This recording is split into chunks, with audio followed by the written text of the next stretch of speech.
Assalamualaikum warahmatullahi wabarakatuh. Saya Cahya Delia Putri. Di sini saya akan membacakan latar belakang masalah dari presentasi kami.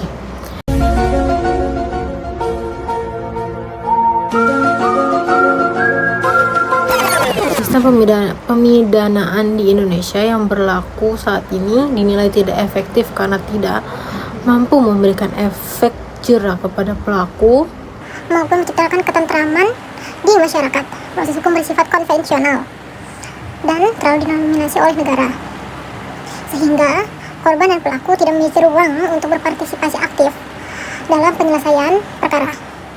Selain itu, sistem pemenjaraan yang diterapkan tidak memberi solusi yang komprehensif karena justru sering membuat pelaku semakin terampil dalam kejahatan, bukan mereformasi perilakunya.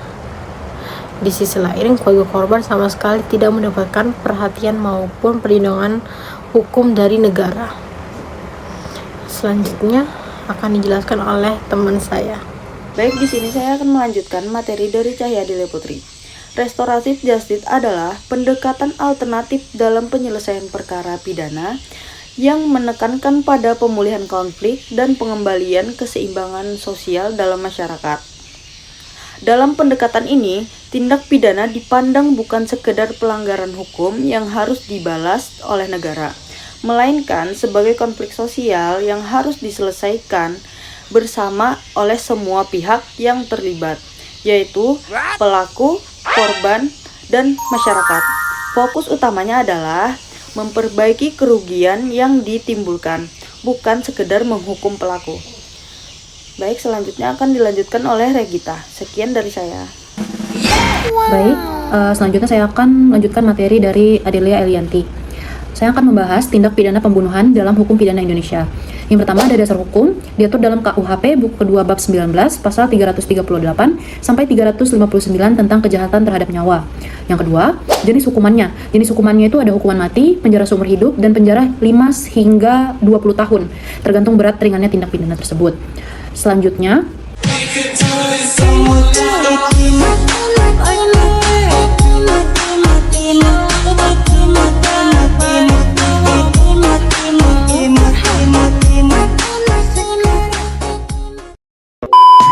ada proses penyelesaiannya. Penyelesaian sepenuhnya berada di tangan negara melalui jaksa, polisi, dan hakim. Korban tidak memiliki hak apapun dalam proses penuntutan, dikarenakan perkara sudah diambil alih oleh negara. Selanjutnya, ada filosofi pemidanaan. Di Indonesia menganut asas retributive justice, yaitu pemidanaan sebagai bentuk pembalasan atas kejahatan yang dilakukan. Hukuman dijatuhkan berdasarkan undang-undang tanpa mempertimbangkan pemulihan hubungan antara pelaku dan korban. Selanjutnya, ada kelemahan sistem. Korban dan keluarganya diabaikan, tidak ada ruang untuk perdamaian atau mediasi. Lembaga pemasyarakatan, kelebihan kapasitas, dan rasa keadilan masyarakat tidak terpenuhi. Sekian, terima kasih dari saya. Selanjutnya materinya akan dibacakan oleh Iren Herdina. Baik, di sini saya akan melanjutkan penjelasan dari teman saya. Tindak pidana pembunuhan dalam hukum pidana Islam. Dasar hukum bersumber dari Al-Quran, Al-Baqarah ayat 178, An-Nisa ayat 92, Al-Baqarah ayat 179, dan hadis Nabi yang kemudian dirumuskan secara rinci oleh para fuqaha dalam kitab fikih. Kategori pembunuhan sengaja, qati al-am, dikenai hukum qisas atau diat. Pembunuhan semi sengaja, shib al-am, dikenal diat dan ta'zir. Pembunuhan tidak sengaja, qat al-khata, dikenai diat dan kafarat. Kemudian jenis hukuman ada 3 alternatif hukuman yang bersifat pilihan, bukan kumulatif. Qisas, hukuman mati setimpal, diat membayar ganti rugi, standar dasarnya 100 ekor unta atau setara, dan pemaafan dari keluarga korban. Proses penyelesaian, hak penuntutan berada pada wali al-dam, keluarga korban. Hakim berperan memutuskan hukuman berdasarkan bukti yang ada.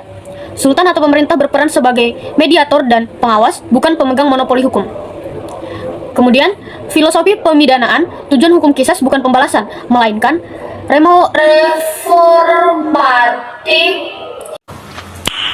Nice. yaitu memperbaiki perilaku pelaku, mencegah tindak pidana berulang, dan menjaga kelangsungan hidup serta martabat manusia sebagaimana ditegaskan dalam Quran Surah Al-Baqarah ayat 179. Itu saja, terima kasih. Selanjutnya yaitu ada nilai-nilai restoratif justice dalam hukum kisas. Yang pertama itu ada martabat manusia, human dignity. Hukum kisas bertujuan menjaga hak hidup manusia sebagai karunia Tuhan, bukan untuk balas dendam. Perintah untuk mengambil diat, memaafkan adalah bukti komitmen terhadap nilai kemanusiaan. Yang kedua itu ada penghormatan, respect. Semua pihak yaitu pelaku, korban, dan masyarakat memiliki kedudukan yang setara dan dipertemukan secara langsung dalam proses mediasi. Hal ini secara psikologis mendukung pemulihan sosial dan meredam dendam. Yang ketiga itu ada keterlibatan masyarakat, community. Masyarakat diberi ruang berpartisipasi aktif dalam penyelesaian konflik di lingkungannya. Keterlibatan ini menumbuhkan kesadaran hukum dan mencegah munculnya tindak pidana baru.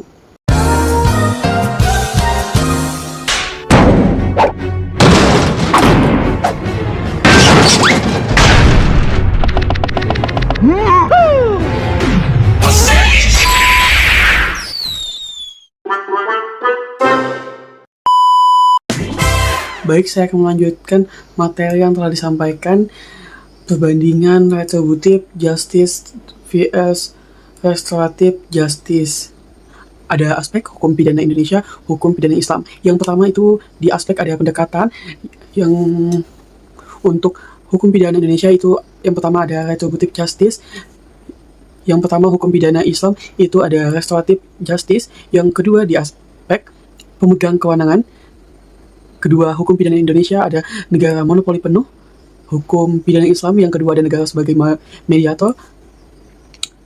Aspek ketiga yaitu peran korban. Hukum pidana Indonesia ketiga itu tidak ada. Hukum pidana Islam itu penentu pilihan hukuman. Aspek keempat ada pilihan hukum. Hukum pidana Indonesia keempat ada tunggal, penjara atau mati. Hukum pidana Islam yang keempat ada 3 alternatif, kisas, diat, maaf. Aspek kelima itu ada tujuan. Hukum pidana Indonesia yang kelima itu pembalasan. Hukum pidana Islam yang kelima itu pemulihan dan reintegrasi sosial. Aspek yang keenam itu ada perdamaian. Hukum pidana Indonesia yang keenam tidak diakui. Hukum pidana Islam diakui sebagai penghapus pidana.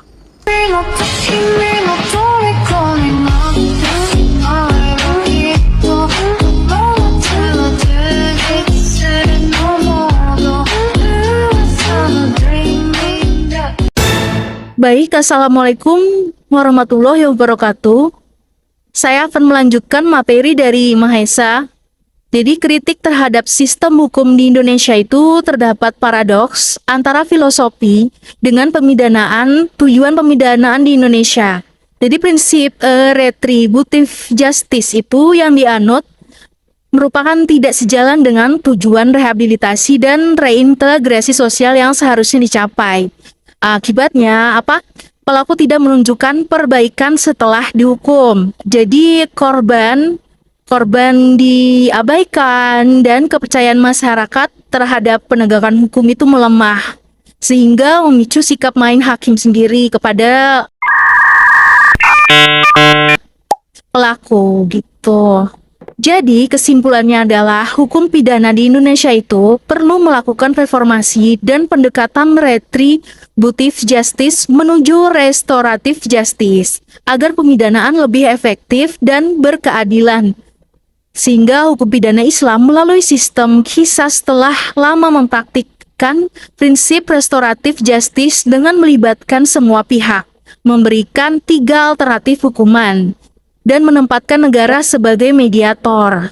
Bukan penguasa tunggal. Model ini tuh kayak dijadikan referensi dalam pembaruan hukum pidana, sehingga mengingatkan hukum Islam diakui sebagai salah satu sumber materi hukum nasional di samping hukum adat dan hukum barat. Baik, itu tadi adalah penjelasan dari kelompok kami. Sekian saya ucapkan terima kasih. Wassalamualaikum warahmatullahi wabarakatuh.